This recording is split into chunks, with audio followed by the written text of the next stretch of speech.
আসসালামু আলাইকুম। আজ দেখব কারবালার সেই সম্পূর্ণ ইতিহাস। আশুরার দিনে কি হয়েছিল 10 মুহররম।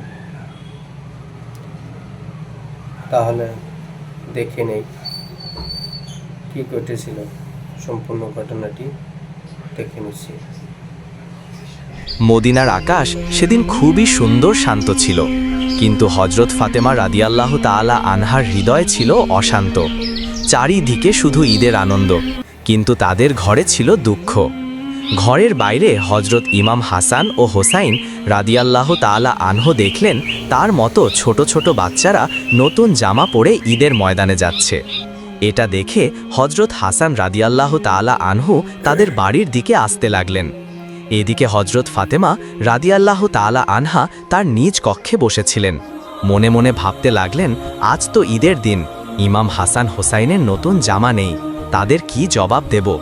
এই চিন্তা করে মা ফাতেমার হৃদয় যেন কেঁদে উঠল। ঠিক এমন সময় হজরত হাসান রাদিয়াল্লাহু তাআলা আনহু ঘরের মধ্যে প্রবেশ করলেন এবং বললেন, আম্মাজান, সবাই নতুন জামা পরে ঈদের ময়দানে যাচ্ছে, আমাদের নতুন জামা কোথায়? তখন হজরত ফাতেমা রাদিয়াল্লাহু তাআলা আনহা বললেন, তোমরা গোসল করে এসো, তারপরে নতুন জামা পরে ঈদের ময়দানে যাবে। হজরত হাসান ও হুসাইন রাদিয়াল্লাহু তাআলা আনহু যখন গোসল করার জন্য চলে গেলেন, ওই সময় হজরত ফাতেমা রাদিয়াল্লাহু তাআলা আনহা 2 রাকাত সালাত আদায় করলেন এবং আল্লাহর কাছে দোয়া করে বললেন, ওগো আল্লাহ, তুমি গফুরুর রহিম, রহমান রহিম, আমার কলিজার টুকরা 2 সন্তানের দুঃখ আমি সইতে পারি না। আমি যদি আজ তাদের নতুন জামা দিতে না পারি, তাহলে তারা বলবে রাসূলের মেয়ে হয়ে মিথ্যা বলছে। দয়া করে মেহেরবানি করে আমার সম্মান রক্ষা করো। হে আল্লাহ, তাদের 2টো জামার ব্যবস্থা করে দিন।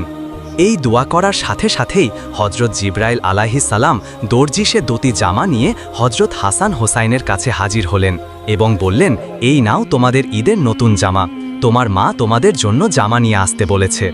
এই কথা শুনে ইমাম হাসান ও হোসাইন রাদিয়াল্লাহু তাআলা আনহু জামা নিয়ে খুব খুশি হয়ে বাড়ির দিকে যাচ্ছিলেন। কিতাবে এসেছে, এই জামার একটি রং লাল, আরেকটি রং সবুজ। এদিকে হজরত ফাতেমা রাদিয়াল্লাহু তাআলা আনহার হৃদয় যেন কিসের কষ্ট হচ্ছিল কিছুই বুঝতে পারছিল না। ঠিক ওই সময় হজরত ইমাম হাসান ও হোসাইন রাদিয়াল্লাহু তাআলা আনহু ঘরের মধ্যে প্রবেশ করলেন। হজরত ফাতেমা রাদিয়াল্লাহু তাআলা আনহা তাদের হাতে এই পোশাক দুটি দেখে অবাক হলেন এবং তার হৃদয়ে যেন কষ্টের মেঘ ঘনিয়ে এলো। ফাতেমা রাদিয়াল্লাহু তাআলার মনে এক অদ্ভুত কষ্টের অনুভূতি ঘনিয়ে আসলো।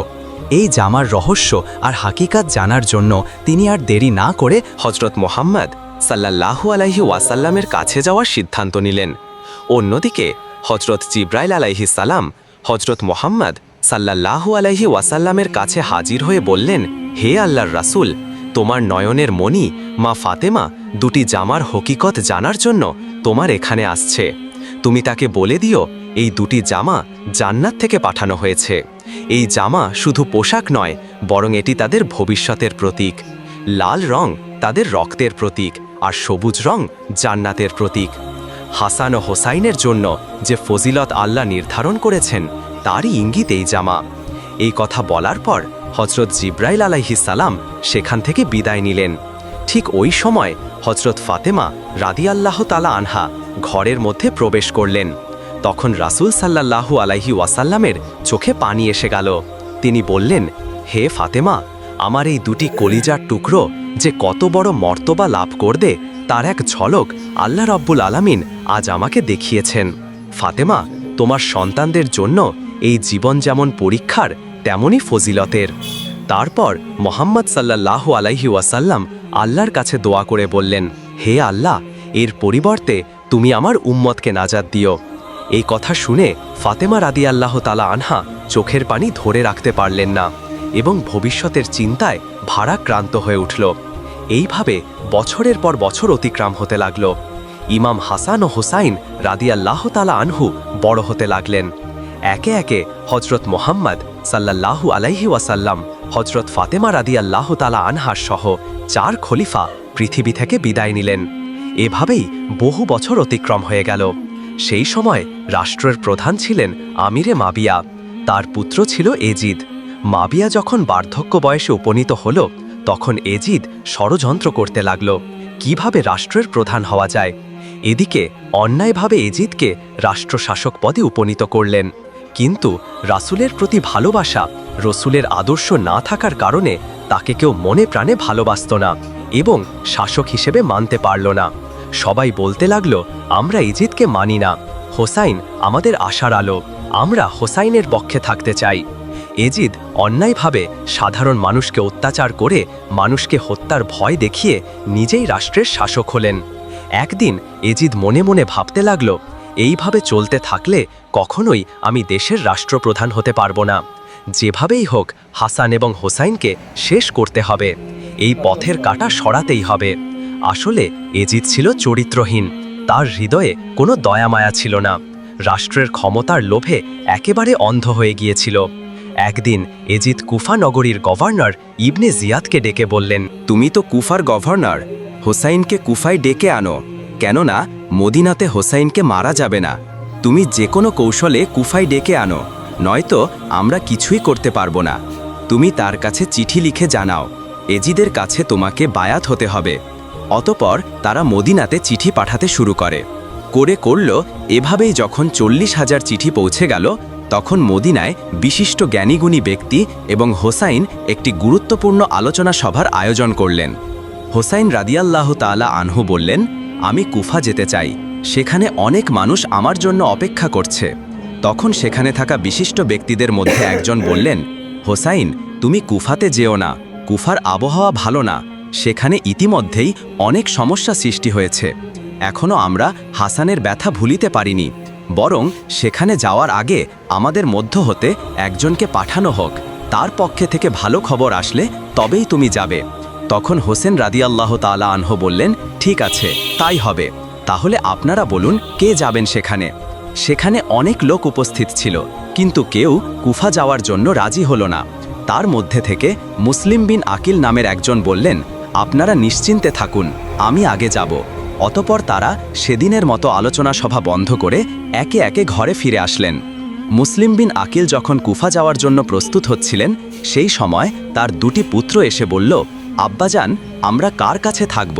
আমাদের তো মা নেই, আব্বাজান আপনি আমাদেরকেও সঙ্গে নিয়ে চলুন। অতপর তারা কুফা যাওয়ার জন্য রওনা হলেন। অনেক পথ অতিক্রম করার পর যখন তারা কুফায় এসে পৌঁছালেন, তখন দেখলেন ইতিমধ্যেই সেখানকার অনেক লোক হজরত হোসাইন রাদিয়াল্লাহু তাআলা আনহুর কাছে বায়াত নেওয়ার জন্য প্রস্তুত ছিলেন। তখন তারা বললেন, আমাদের প্রিয় হোসাইন রাদিয়াল্লাহু তাআলা আনহু কোথায়? আমরা তার সাথে থাকব, এই এজিদকে আমরা চাই না। তখন মুসলিম বিন আকিল বললেন, তিনি নিশ্চয়ই আসবেন, তবে আমার চিঠি পাওয়ার পর।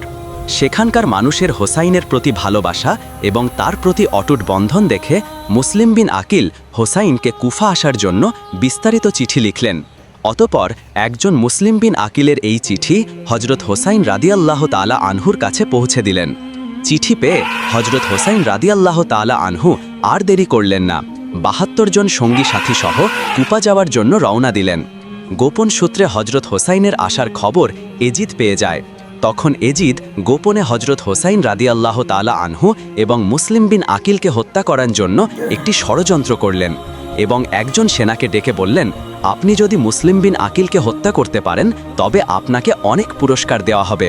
আর মনে রেখো, মুসলিম বিন আকিলের ছোট দুটি পুত্রকে রেহাই দেবে না, তাদেরকেও হত্যা করবে, কেননা তারা যদি মদিনায় চলে যায় তাহলে হোসাইনকে আনা যাবে না, আর কারবালায় তাদের আটকে দিতে হবে। তাহলে তুমি গোপনে কাজটি সম্পূর্ণ করো। অতপর ওই সেনাটি মুসলিম বিন আকিলকে হত্যা করার জন্য খুঁজতে লাগলেন। কিছুদিন পর দেখলেন মুসলিম বিন আকিল হোসাইনের পক্ষে অনেক লোককে বায়াত করার পর কুফার একটি মসজিদে বসে আছে। এটা দেখে সে দেরি করলেন না, সাথে সাথে গিয়ে পিছন থেকে অমানবিকভাবে মুসলিম বিন আকিলকে তরবারি দিয়ে হত্যা করে শেষ করে দেয়। কিছুদিন পর মুসলিম বিন আকিলের হত্যার খবর চারিদিকে ছড়িয়ে পড়ে। কুফার মানুষ শোকস্তব্ধ হয়ে যায়, কিন্তু তারা প্রতিবাদ করতে পারত না, কারণ এজিদের সাথে মোকাবেলা করার জন্য তাদের শক্তি ছিল না, তাই সবাই চুপ হয়ে যায়। সেই সাথে সাথে এজিদের পক্ষ থেকে বলা হয়, মুসলিম বিন আকিলের দুই পুত্রকে যে হত্যা করে এজিদের সামনে নিয়ে আসতে পারবে তাকে অনেক বেশি মূল্যবান পুরস্কার দেওয়া হবে। এই খবর পেয়ে পুরস্কারের লোভে কিছু লোক মুসলিম বিন আকিলের দুই পুত্রকে খুঁজতে লাগলেন। এদিকে অন্যদিকে মুসলিম বিন আকিলের নিষ্পাপ দুটি ছোট ছেলে এই খবর পেয়ে হত্যার ভয়ে এদিক ওদিক দৌড়াতে লাগলেন। দৌড়াতে দৌড়াতে তারা রাতের বেলা একটি খেজুর বাগানের মধ্যে এসে পৌঁছায়। ক্ষুধা এবং তৃষ্ণায় ক্লান্ত হয়ে ছোট দুটি শিশু খেজুর গাছের নিচে ঘুমিয়ে পড়ে। সকাল হতেই তারা দেখল ওই খেজুর বাগানের মধ্যে একজন মহিলা তাদের দিকে আসছে। এটা দেখে ছোট ভাই তার বড় ভাইকে বলল, ভাইজান, আমাদেরও মনে হয় হত্যা করে দেবে, এই দেখো আমাদেরকে খুঁজতে আসছে, আমরা এখন কোথায় যাব? এই কথা বলে তারা অঝরে কাঁদতে লাগলেন। আসলেই এই মহিলাটা ছিল এই খেজুর বাগানের মালিকের স্ত্রী। ওই মহিলাটি এসে দেখল চাঁদের মতো ছোট্ট শিশু দুটি ভয়ে আতঙ্কে অঝরে কান্না করছে। এটা দেখে মহিলাটির হৃদয়ে মায়া জন্মালো। তাদেরকে ক্ষুধার্ত এবং তৃষ্ণার্থ দেখে চোখের কোণে অশ্রু ভরে গেল। তখন মহিলাটি বলল, তোমরা তো মদিনার সেই মুসলিম বিন আকিলের পুত্র, তোমরা আমার বাড়ি চলো। এটা শুনে ছোট ভাই বড় ভাইকে বলল, ভাইজান, এবার মনে হয় আমাদেরকে হত্যা করে দেবে, এই বলে অজরে কাঁদতে লাগলো। এটা দেখে মহিলাটি বলল, তোমাদের কোনো চিন্তা নেই, আমার সাথে চলো। মহিলাটি তাদেরকে নিজের বাড়িতে আনলেন এবং একটি অন্য ঘরের মধ্যে লুকিয়ে রাখলেন। এদিকে মহিলাটির স্বামী, যার নাম হারেস, সে পুরস্কারের লোভে এই ছোট্ট দুটি শিশুকে খুঁজতে লাগলেন। যখন তাদেরকে কোথাও পেল না, তখন সে নিজের বাড়িতে ফিরে আসলেন। তার স্ত্রী তাকে দেখে বললেন, কি ব্যাপার, আপনাকে এত উত্তেজিত এবং রাগান্বিত দেখাচ্ছেন কেন? তার স্বামী বলল, তুমি কি শোনোনি, মদিনায় মুসলিম বিন আকিলের দুটি ছোট্ট ছেলেকে হত্যা করে এজিদের কাছে নিয়ে যেতে পারলে মহামূল্যবান পুরস্কার পাওয়া যাবে, সেই জন্য তাদেরকে আমি খুঁজতেছি। এই কথাটি পাশের ঘরে থাকা সেই ছোট্ট ছেলে দুটি শুনতে পেয়ে ভয়ে আতঙ্কে কান্না শুরু করলো। তখন তার স্বামী জিজ্ঞেস করল, কান্নার আওয়াজ কোথা থেকে আসছে? তার স্ত্রী বলল, এটা তো এই কুফা নগরীর বাচ্চাদের কান্নার আওয়াজ। তার স্বামী বলল, না, এটা তো কুফা নগরীর কোনো বাচ্চার কান্নার আওয়াজ না, মনে হয় আমাদের ঘর থেকে আসে। এটা বলার পর পাশের ঘরে গিয়ে দেখল ছোট্ট দুটি বাচ্চা ছেলে ঘরের মধ্যে হাউমাউ করে কাঁদছে। পিছনে পিছনে তার স্ত্রী এসে কেঁদে কেঁদে স্বামীকে বলল, দয়া করে আপনি এদেরকে ছেড়ে দিন, এজিদের পুরস্কারের লোভে এই নিষ্পাপ ছোট্ট দুটি অসহায় বাচ্চাকে হত্যা করবেন না, তার বিনিময়ে আমাকে হত্যা করুন। কিন্তু তার স্বামী কোনো কথাই শুনলেন না। ছোট্ট দুটি ছেলেকে টানতে টানতে ফোরাত নদীর ধারে নিয়ে গেল, তাদেরকে হত্যা করতে যাবে। এমন সময় ছোট্ট ভাইটি কেঁদে কেঁদে বলতে লাগল, আমরা কি অপরাধ করেছি, আমাদের ছেড়ে দিন, আমাদের মা নেই, বাবা নেই। সঙ্গে সঙ্গে বড় ভাইটি কাঁদতে কাঁদতে বলতে লাগল, ও কুফানগরীর বাতাসেরা, পাখিরা, তোমরা আমার হোসাইনকে বলে দাও তিনি যেন কুফানগরীতে ও কারবালাতে না আসে। এখানকার মানুষের ব্যবহার ভালো না, তারা নিজের স্বার্থের লোভে হত্যা করতেও দ্বিধা করে না।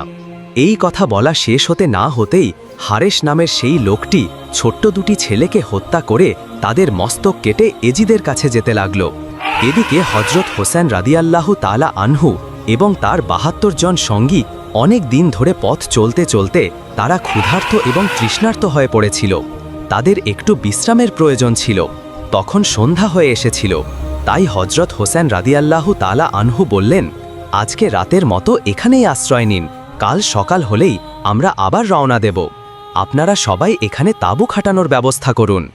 যখন হোসেন রাদিয়াল্লাহু তাআলা আনহু তাঁবু খাটানোর জন্য মাটিতে একবার কোপ দিলেন, দেখলেন সেখান দিয়ে রক্ত বার হচ্ছে।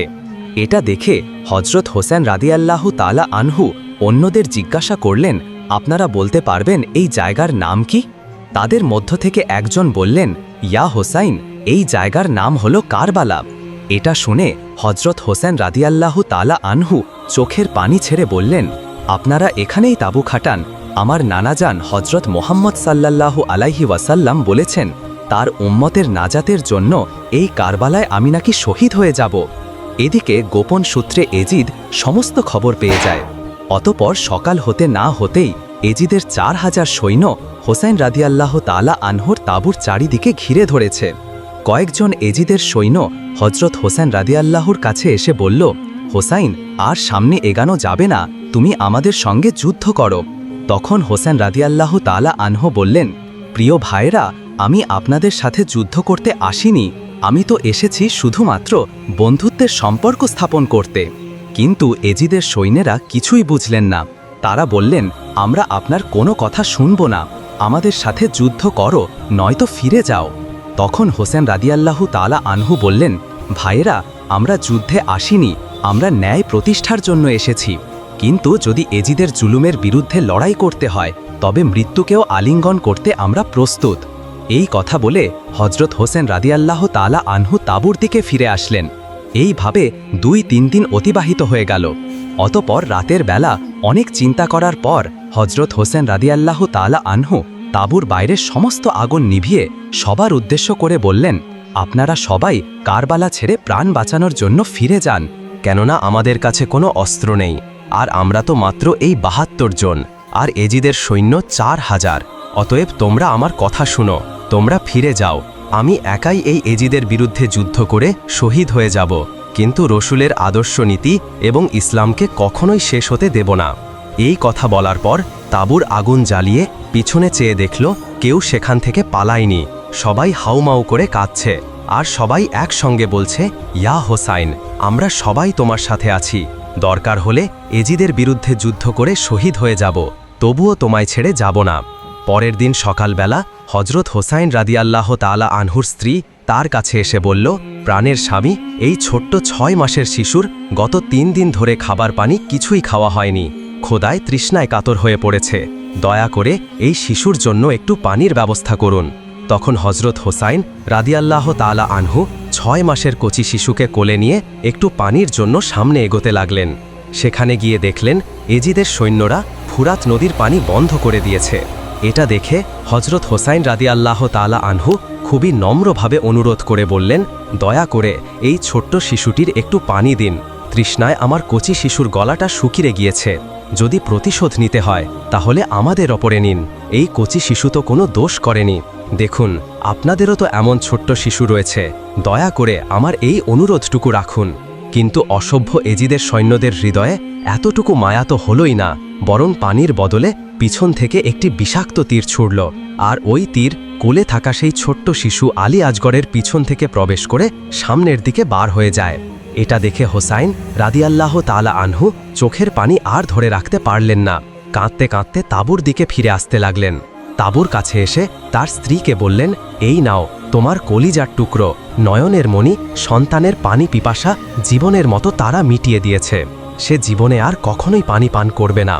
এটা দেখে সেখানে থাকা সমস্ত লোক চোখে পানি ধরে রাখতে পারলেন না, সবাই অঝরে কান্না করতে লাগলেন। তার স্ত্রী কচি শিশুকে কোলে নিয়ে চোখের পানি ছেড়ে দিয়ে চিৎকার করে কাঁদতে কাঁদতে আল্লাহর কাছে দোয়া করে বললেন, ওগো দয়াময় আল্লাহ, এ কেমন বিচার, যে নবীকে সৃষ্টি না করলে কিছুই সৃষ্টি হতো না, সেই নবীর উম্মতেরা পানি পায় না, এই ব্যথা আমি কিভাবে সইব। আল্লাহ। এদিকে তাদের যুবক পুত্র আলী আকবর কান্নার আওয়াজ শুনে দ্রুত তাঁবুর কাছে আসলেন এবং ছোট্ট শিশুর এই অবস্থা দেখে আর সহ্য করতে পারলেন না। রক্ত হাতে নিয়ে শপথ করে বললেন, আমি এই দেশ সৈন্যদের ছাড়ব না। এই কথা বলে যুদ্ধ করতে চলে গেল। শুরু হয়ে গেল তীব্র যুদ্ধ। যুদ্ধ করতে করতে এক পর্যায়ে আলী আকবর তৃষ্ণার্ত হয়ে পড়েছিল, তার আর চলার শক্তি ছিল না। তাই সে একটু পানি পাওয়ার আশায় তাঁবুর কাছে ফিরে আসলেন এবং বললেন, মাগো, আমার 1 গ্লাস পানি দাও, আর আমি চলতে পারছি না, আমার 1 গ্লাস পানি দাও, আমি কথা দিচ্ছি কারবালার এই সমস্ত এজিদের সৈন্যকে আমি শেষ করে দেব। তখন মা চোখের পানি ছেড়ে দিয়ে কান্না করে বলে উঠল, আমার কলিজার টুকরো আলী আকবর, পানি যদি থাকতো তাহলে তোমার ভাই আলী আসগার কি তীর খেয়ে মরত? তখন আলী আকবর মায়ের পায়ের সালাম করে বললেন, মাগো, বিদায় দাও, দেখা হবে হাসরের ময়দানে। তখন সেখানে সমস্ত লোক আরও জোরে জোরে কান্না করছে, কেননা তাদের বেশিরভাগই ছিল নারী। একে একে এজিদের সৈন্যদের হাতে সবাই শহীদ হয়ে গেছে, মাত্র আর কয়েকজন। কি করবে এই কথা ভেবে তারা চোখের পানি থামাতে পারলেন না। এক পর্যায়ে নিষ্ঠুর অত্যাচারী এজিদের সৈন্যরা একে একে সবাইকে শহীদ করে দিয়েছে, বাকি শুধু জয়নাল আবেদিন এবং হোসাইন রাদিয়াল্লাহু তাআলা আনহু।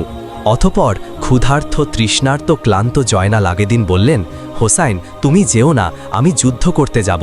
তখন হোসাইন রাদিয়াল্লাহু তাআলা আনহু বললেন, তুমি যদি যুদ্ধে যাও তাহলে রাসূলের বংশের বাতি কে জ্বালাবে? এই কথা বলে জয়নাল আবেদিনকে সেখানে রেখে হোসাইন রাদিয়াল্লাহু তাআলা আনহু একাই হাজার হাজার সৈন্যদের বিরুদ্ধে যুদ্ধ করার জন্য চলে গেলেন। এক পর্যায়ে হজরত হোসাইন রাদিয়াল্লাহু তাআলা আনহু যুদ্ধ করতে করতে একাই অনেক সৈন্যকে হারিয়ে দিলেন। এটা দেখে এজিদের সৈন্যদের মধ্যে একজন বলল, এভাবে যদি আমরা সবাই সামনে থেকে হোসাইনের সাথে যুদ্ধ করি তাহলে সে একাই আমাদের সবাইকে শেষ করে দেবে, তার কাছে আমরা কেউ জিততে পারবো না, আমাদের কৌশল অবলম্বন করতে হবে। তাকে সামনে থেকে নয় পিছন থেকে মারতে হবে। অতপর তারা কৌশল অবলম্বন করল। এদিকে হজরত হোসাইন রাদিয়াল্লাহু তাআলা আনহু যুদ্ধ করতে করতে একেবারে পানির জন্য কাতর হয়ে পড়েছিল, আর শরীরে শক্তি নেই, আর উঠতে পারছে না। তখন একটু পানির জন্য সেই ফোরাত নদী পানির কাছে গেল। পানি হাতে তুলে যেমনি খেতে যাবে এমন সময় মনে পড়ে গেল ছোট্ট শিশু আলী আসগারের কথা, তার ৭২ জন সঙ্গী সাথীর কথা। তখনই চোখের পানি ধরে রাখতে পারলেন না, অঝরেই চোখ দিয়ে জল চলে এলো, আর বলতে লাগলো, ওগো আল্লাহ, আমার নানাজান হজরত মোহাম্মদ সাল্লাল্লাহু আলাইহি ওয়াসাল্লামকে সৃষ্টি না করলে এই আসমান জমিন কিছুই সৃষ্টি হতো না, আর সেই নবীর উম্মতেরা আজ পানি পায় না। এই সমস্ত কথা চিন্তা করে হজরত হোসাইন রাদিয়াল্লাহু তাআলা আনহু পানি পান করলেন না, আবার যুদ্ধের জন্য প্রস্তুত নিলেন। কিন্তু তিনি তো উঠতে পারে না, গায়ে শক্তি নেই, পিপাসায় গলা শুকিয়ে গিয়েছে। তবু এজিদের সৈন্যদের কাছে হার মানতে চায় না, শেষ জীবন পর্যন্ত যুদ্ধ করতে চায়। ঘোড়ার পিঠে উঠতে যাবে কিন্তু উঠতে পারে না, পড়ে যায়। দূর থেকে এজিদ সৈন্যরা লক্ষ্য করে দেখল হোসাইন আর উঠতে পারে না। তখন পিছন থেকে লুকিয়ে লুকিয়ে অনেক এজিদ সৈন্য এসে জোর করে ধাক্কা দিয়ে মাটিতে ফেলে দিল। তখন হোসাইন রাদিয়াল্লাহু তাআলা আনহু বললেন, প্রিয় ভাইরা, আমাকে 2 রাকাত নামাজ আদায় করতে দিন, তারপর আমি আবার যুদ্ধ করব। এজিদের সৈন্যেরা তখন সুযোগ পেয়ে গেল। তারা জানত নবীর বংশের নাতি কখনোই নামাজ বাদ দেবে না, আর এই সুযোগেই তার বদলা নেবে। অতপর হজরত হোসাইন রাদিয়াল্লাহু তাআলা আনহু নামাজ পড়া শুরু করলেন, আর সমস্ত এজিদের সৈন্যেরা চারিদিক থেকে ঘিরে ধরল। হজরত হোসাইন রাদিয়াল্লাহু তাআলা আনহু যখন নামাজের মধ্যে ছিলেন, ওই অবস্থায় এজিদের সেই পশু কাফের সৈন্যেরা পিছন থেকে অনেকগুলো তীর একসাথে হজরত হোসাইন রাদিয়াল্লাহু তাআলা আনহুর দিকে ছুঁড়ে মারলেন। একসাথে ৭২খানা তীর পিছন দিক থেকে প্রবেশ করে সামনের দিক থেকে বার হয়ে গেল। কিন্তু হোসাইন রাদিয়াল্লাহু তাআলা আনহু নামাজ ছাড়লেন না। এই সুযোগটাকে কাজে লাগিয়ে এজিদের সৈন্যেরা পরপর আবারও তীর নিক্ষেপ করল।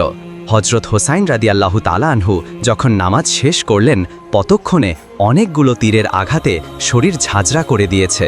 হজরত হোসাইন রাদিয়াল্লাহু তাআলা আনহু আর উঠতে পারলেন না। একেবারে শেষে চোখের পানি ছেড়ে দিয়ে অজরে কান্না করে বললেন, ওগো পৃথিবী, দেখো, ন্যায়ের প্রতিষ্ঠার জন্য আমার পরিবার শহীদ হয়েছে, কিন্তু ইসলামকে মুছে ফেলা যাবে না। এই কথা বলতে বলতে কারবালার প্রান্তে রক্তমাখা শরীর নিয়ে লুটিয়ে পড়লেন। আর এভাবেই হজরত হোসাইন রাদিয়াল্লাহু তাআলা আনহু শেষ নবী হজরত মোহাম্মদ সাল্লাল্লাহু আলাইহি ওয়াসাল্লামের উম্মতের নাজাতের জন্য নিজের জীবনকে উৎসর্গ করে দিয়ে কারবালার প্রান্তে শহীদ হয়ে গেলেন। প্রিয় বন্ধুরা, কারবালার প্রান্তে শহীদ হবার ঘটনা শুধু একটি যুদ্ধ নয়, এটি একটি ন্যায় ও অন্যায়ের চিরন্তন লড়াই। হোসাইন ও তার সঙ্গীদের আত্মত্যাগ মানব ইতিহাসের এক অন্যান্য দৃষ্টান্ত হয়ে থাকবে। আমরা সকলেই যেন প্রিয় রসুলের পরিবারের মতো আদর্শ গড়ে তুলতে পারি। মহান আল্লাহ তাআলা আমাদের সবাইকে এই তৌফিক দান করুক। আমরা সবাই বলি আমিন। আমিন।